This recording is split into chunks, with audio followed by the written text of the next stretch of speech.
Sin duda, llegar al nivel B2 del español es un logro importante, así que si estás en este nivel, muchas felicidades porque significa que tienes un nivel muy sólido de español. Además de eso, también significa que puedes mantener conversaciones, entender gran parte de lo que escuchas y manejarte con relativa facilidad en muchas situaciones. Sin embargo, muchos estudiantes descubren que pasar del nivel B2 al nivel C1 es un proceso muy diferente. El progreso aquí ya no consiste en aprender estructuras básicas o vocabulario frecuente, sino que para pasar a un C1 lo que necesitas es refinar todo lo que ya sabes, refinar el uso del idioma, ganar mucha precisión y desarrollar una mayor profundidad lingüística y también cultural. Ese salto suele ser más lento y exige una práctica mucho más constante, porque puede parecer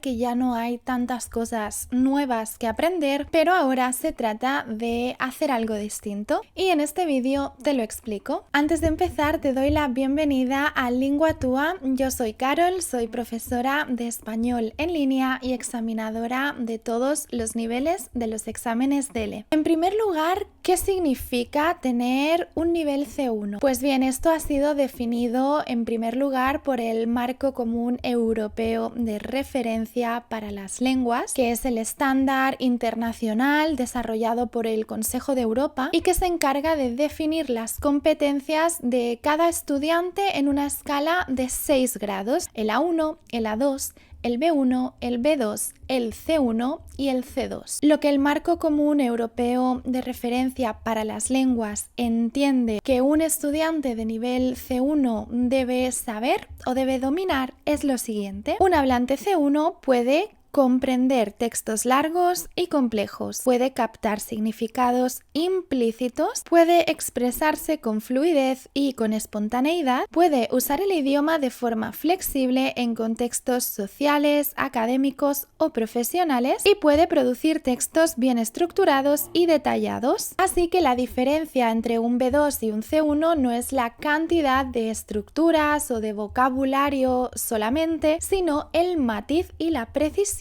con la que puedes hablar. Un estudiante B2 puede decir: creo que esto es un problema importante, mientras que un hablante de nivel C1 debería poder decir: diría que es un problema bastante más complejo de lo que parece, por ejemplo. Y estos matices son los que caracterizan a los niveles tan avanzados. Pero bien, existe el gran obstáculo del nivel intermedio. Muchos estudiantes suelen experimentar lo que se denomina, lo que se llama plató de nivel intermedio. Esto ocurre porque ya conoces la mayoría de estructuras básicas, los errores son más sutiles, el vocabulario nuevo ya no es tan frecuente y el progreso es un poco más lento y menos visible. Pero no significa que estés estancado o estancada, significa que entras en un proceso de refinamiento lingüístico. Así que aquí van mis estrategias para pasar de un B2 a un C1. En primer lugar, te recomiendo ampliar tu repertorio de estructuras, no solamente de léxico, de vocabulario. En niveles intermedios altos se aprende muchísimo léxico, muchísimo vocabulario. En cambio, en un C1 lo importante se vuelve cómo combinas lo que ya sabes, cómo combinas ese léxico, cómo combinas esas estructuras. Por ejemplo, muchas estructuras complejas de un nivel C1 incluyen subordinadas complejas. Por ejemplo, a pesar de que parecía sencillo, resultó bastante complicado. Incluyen condicionales y matices hipotéticos. Si lo hubiéramos sabido antes, habríamos actuado de otra manera. Y muchos conectores discursivos variados y muy precisos. En cualquier caso, aún así, con todo. Y por último, incluyen también muchas combinaciones, muchas expresiones fijas como son las locuciones, las perífrasis, pero en este caso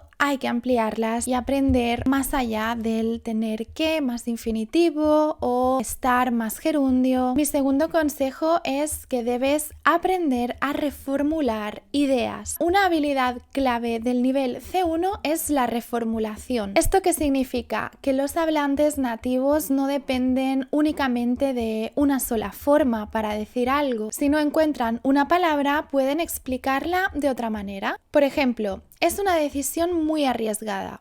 Bueno, mejor dicho, diría que es una apuesta. Esto demuestra mucha flexibilidad lingüística, capacidad para decir lo mismo con distintas estructuras o con léxico variado. Y es fundamental tanto en conversaciones diarias como en el examen del EC1. En tercer lugar, te aconsejo trabajar con textos que sean complejos, largos y algo más densos de lo habitual. ¿Por qué? Pues porque para avanzar hacia el C1 es muy importante tratar con contenido que sea lingüísticamente denso. Trabajar con textos que nos reten, que supongan un desafío para nosotros, porque es mejor entender el 80% de ese texto que el 100%, ya que eso es lo que nos reta, nos desafía y lo que activa un cierto esfuerzo como estudiantes. Así que mis recomendaciones para trabajar con ese tipo de textos son los ensayos divulgativos, los artículos periodísticos o las entrevistas largas, pero verdaderamente largas y sobre temas con los que no estás tan familiarizado y que pueden aportarte tanto léxico nuevo como expresiones nuevas. También entrevistas que se realicen en registros más y menos formales para contrastar la diferencia del habla formal e informal. Y aunque no lo entiendas todo, lo importante realmente no es comprender completamente aquello que lees, sino aprender a manejar esa ambigüedad lingüística, ¿no? Cuando hay palabras que no conocemos dentro de un texto, en lugar de traducirlas al momento, podemos intentar deducir su significado por contexto, por el lugar en el que se encuentra esta palabra. Eso nos fuerza a pensar y a establecer conexiones de forma activa. Mi quinto consejo es que escuches cómo hablan los nativos y que intentes percibir cómo se entonan las palabras, cómo se pronuncian y que prestes atención a esos elementos que normalmente no aparecen en manuales, como muletillas, por ejemplo, en plan, o las reformulaciones espontáneas, como por ejemplo, bueno, mejor dicho. De ahí vas a captar la naturalidad del lenguaje y te recomiendo que intentes imitarla cuando puedas o cuando el contexto lo permita. El sexto consejo es mejorar la precisión gramatical. Ya no aprendemos la gramática desde cero en un nivel avanzado, simplemente la estamos perfeccionando. Errores típicos que puedo escuchar en alumnos de nivel B2 son frases como, por ejemplo, es una cosa que depende de cómo es la situación. Gramaticalmente no es incorrecto, pero tampoco suena lo más preciso y natural posible. Aquí un ejemplo de buen nivel y buen dominio de la gramática sería decir: es algo que depende mucho de la situación. La diferencia está en dónde colocamos las preposiciones, la selección de conectores y los matices de utilizar uno u otro tiempo verbal. En niveles avanzados debemos disponer de más variedad, pero no cualquier palabra o estructura sirve. Aquí se trata de ajustarnos lo máximo posible a ese significado concreto que queremos expresar, aunque sea mediante expresiones abstractas. A propósito de expresiones abstractas de nivel C1, tienes por aquí un vídeo en el que aprendemos 7 expresiones abstractas para expresar ideas. Mi séptimo consejo es que practiques regularmente la escritura, la producción escrita. ¿Por qué? Porque al hablar no tenemos tanto tiempo para organizar nuestras ideas, pero la escritura, la producción escrita, nos obliga a organizar las ideas con mucho más sentido. Algunas actividades que resultan muy útiles para entrenar esta habilidad son hacer resúmenes de artículos, redactar opiniones argumentadas sobre algo polémico, controversial que has escuchado recientemente, comentar noticias. ¿Y esto por qué nos ayuda? Pues bien, porque nos obliga a utilizar conectores, a utilizarlos correctamente y en el lugar que corresponde, porque nos entrena en la coherencia, lo que se llama coherencia textual, y porque nos ayuda a usar el léxico que tenemos con mucha más precisión. Nos da una oportunidad de poner todas esas estructuras, palabras, expresiones en práctica y en orden. Mi octavo consejo es exponte a variedades de acentos. Como sabrás, el español no tiene un único acento, es una lengua global y por eso vas a escuchar muchísimas variedades de español. El español de España no es igual que el de México o que el de Colombia o que el de Argentina, pero incluso si te interesa el español de España, debes saber que España tiene una gran diversidad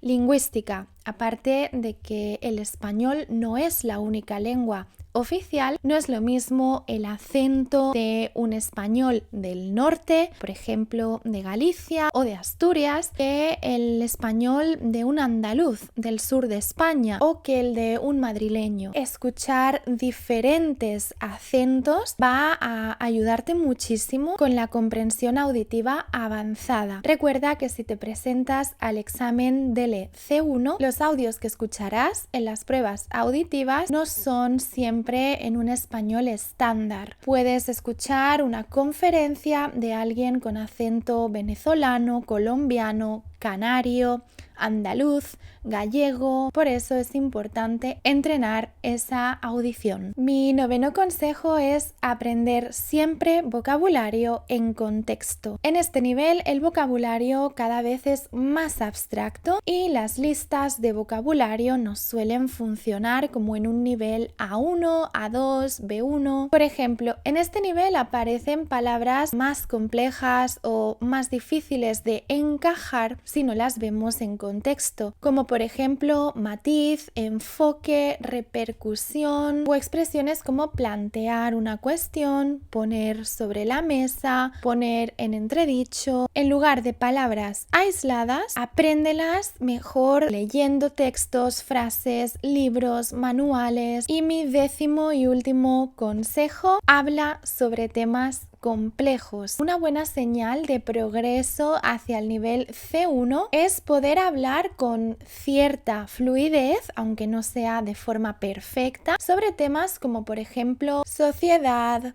ciencia, cultura, tecnología, educación. ¿Por qué? Porque estos temas te obligan a argumentar, a usar argumentos, a usar hipótesis, a usar matices y con ello te verás obligada a usar estructuras avanzadas. Y algunas señales para que interpretes cuando estás acercándote a ese nivel C1 son cosas como poder seguir conversaciones largas sin perder el hilo, aunque no lo entiendas completamente todo, puedes entender el significado global de lo que se está diciendo y no sentirte fuera de lugar. También puedes entender quizás referencias culturales, muy importante, ironía, el humor. Otra señal es poder reformular con naturalidad, como hemos visto antes, expresar lo mismo de diversas formas, usar conectores complejos o escribir textos bien articulados con relativa facilidad. Así que tranquilo, tranquila si notas que estás estancado o estancada. No tiene por qué ser así y de hecho casi nunca lo es. Es solo que en niveles avanzados el progreso es muy gradual y poco visible,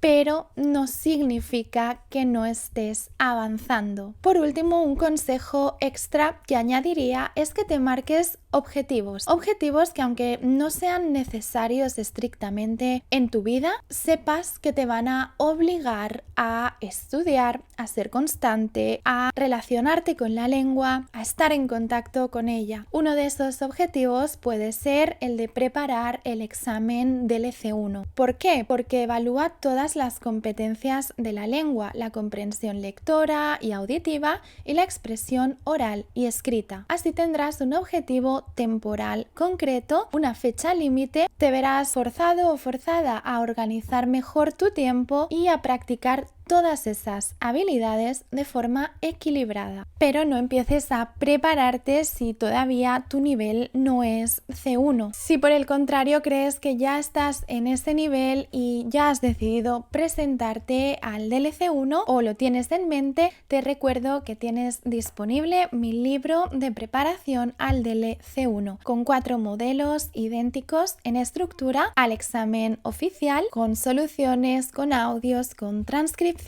con vocabulario útil para cada tema que puede aparecer en el examen y con consejos y estrategias para todas las pruebas y tareas. Lo tienes en versión física y también en versión digital. Tienes todos los enlaces en la descripción y en el primer comentario de este vídeo. Por otro lado, si te interesa trabajar de forma estructurada, puedes ver mis cursos intensivos de español de nivel intermedio y avanzado, donde encontrarás horas de clases, apuntes, notas, materiales descargables, actividades prácticas, tareas de expresión oral y escrita y materiales en definitiva diseñados para que subas hasta ese nivel C1 y más allá. Tienes también toda la información en los enlaces. Hasta aquí el vídeo de hoy. Espero que estos consejos puedan ayudarte, que te sean útiles y que por lo menos puedas aplicar alguno de ellos. Dime en comentarios si ya practicas alguno de estos o si tienes otros consejos que para ti han sido útiles al estudiar español. Y te doy las gracias por haber llegado hasta aquí. Espero verte en otro vídeo muy pronto.